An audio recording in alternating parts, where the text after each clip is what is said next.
I'd like to call to order the Board of Directors meeting of the Municipal Water Finance Authority and ask for a roll call. Melanie Hartzell. Alan Anderson, Melanie Hartzell. Basil Settles. Robert L. Byrne for Commissioner Sagos. Vincent Sapienza Jr. Joe Murin for Vincent Sapienza Jr. Jacques Sheehan. Jacqueline Gold for Jacques Sheehan. We have one. Motion and a second to approve the minutes of February 25th. So moved. Second. They've been circulated. Anyone catch anything? Any opposition to the resolution? Not hearing any, it's passed. We need a motion and a second for a resolution authorizing the issuance of these bonds. So moved. Second. So the proposed resolution was forwarded to the board from the Finance Committee, and this is the Finance Committee's recommendation.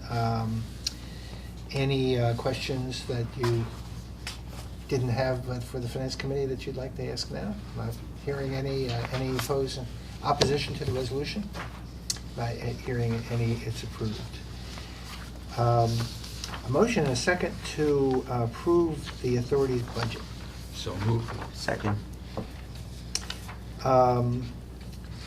According to the Public Authorities Law, the authority is required to submit a budget report to various state officials, and it contains the usual receipts and expenditures, actuals for the last year. This satisfies a requirement of Public Authorities Law to submit a 4-year financial plan, including a current projected capital budget, operating budget report, actuals versus actual versus estimated budget. The proposed resolution would approve the budget and the financial plan, which have been circulated. So, anyone want to take a second to just glance, and any questions for Olga?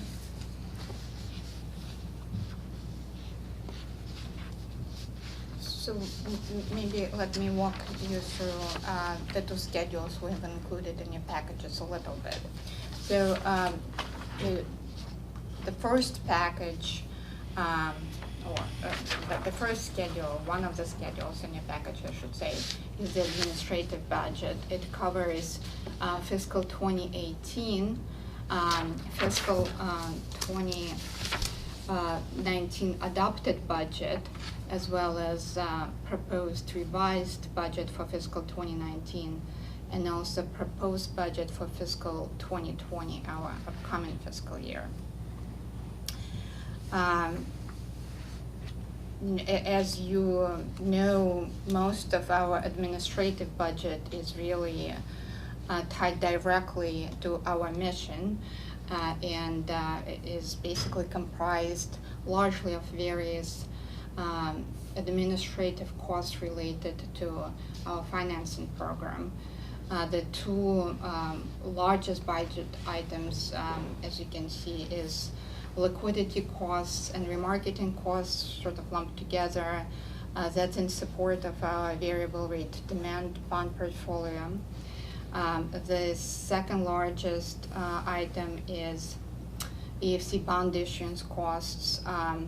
That's basically administrative fees we pay to New York State Environmental Facilities Corporation for them to administer that the authority issues to AFC. So together, these two items in fiscal 2020 come up to about 80% of the overall budget. So the rest is also a lot of consulting fees, bond counsel fees, financial advisor fees, and also obviously staff salaries and authority's administrative budget. So as you can see, our proposed fiscal 2020 budget is $51.3 million approximately, and that's about 9% less than the budget the board approved for the authority for fiscal 2019, our current year. And the reason the budget for fiscal 2020 is that much less is because we have fewer variable rate demand bonds outstanding. We had about 5 billion variable rate demand bonds portfolio at this time last year, and now it's 4.6 billion. So that reduction in the portfolio directly translated into lower liquidity costs, which is kind of number one driver of the budget. This is not to say that our overall variable rate portfolio declined. Actually, our overall variable rate portfolio is still roughly at 5 billion. It's just we converted some of the variable rate demand bonds into a slightly different flavor of variable rate bonds. You might recall we have a direct placement with RBC of index rate bonds. So that structure that does not require liquidity support. That's why we're bringing liquidity fees down.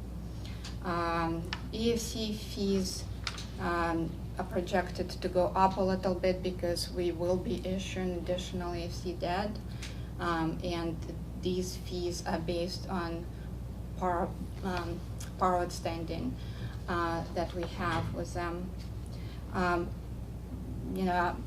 All other items, I think, largely self-explanatory, but if you have any questions, I'd be happy to address them.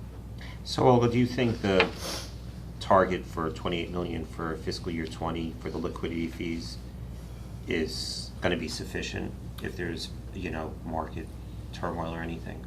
Right. Again, just to clarify, this is not interest rate, right? Right.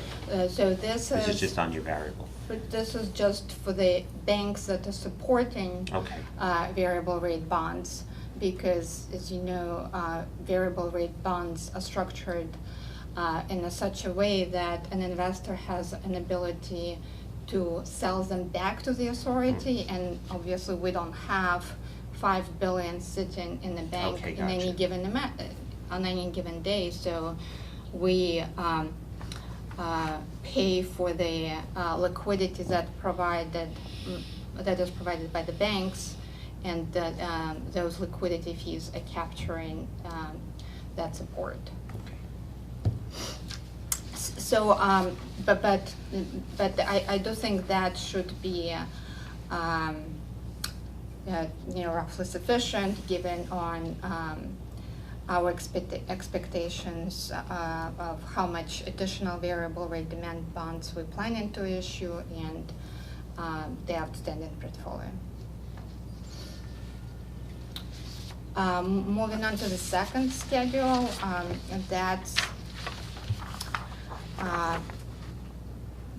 that schedule takes a longer view.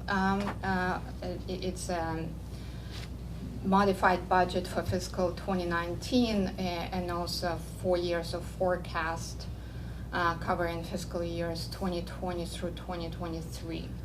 And it's a different format as well.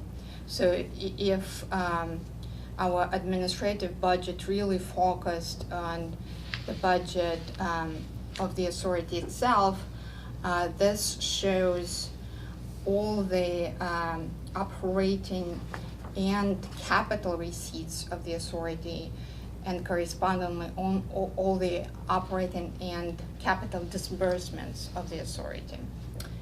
So the administrative budget is really only captured here as a single line 19, administrative NYW budget. So you see that for 2020 it's 51.3 million, so the same number we have just seen in more detail on the previous schedule. Major receipt categories are operating receipts, which payments from the water board and also from the federal government in the form of Build America bond subsidy. We also have investment earnings, and that's line 6. And on the capital side, line 8 captures bond, commercial paper, and bond proceeds that the authority receives. On the disbursement side, we have uses in the form of reimbursing the city for capital projects. The city pays initially for the water and sewer system improvements. Then we have line 12, cash contribution for capital cash defeasance. And then we have also detailed for you our debt service payments, principal, interest, and then we receive AFC subsidy, and that subtotals on line 18, and then line 19 is administrative budget. And the last section on the schedule is the tie-in between inflows and outflows, and that impact on the authority's cash and investment holdings.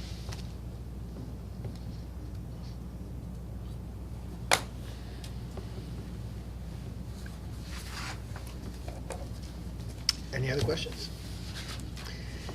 Any opposition to the resolution? Not hearing any, it's adopted. And any further business? If not, motion to adjourn? So moved. Seconded. Opposition? Thank you, we're adjourned.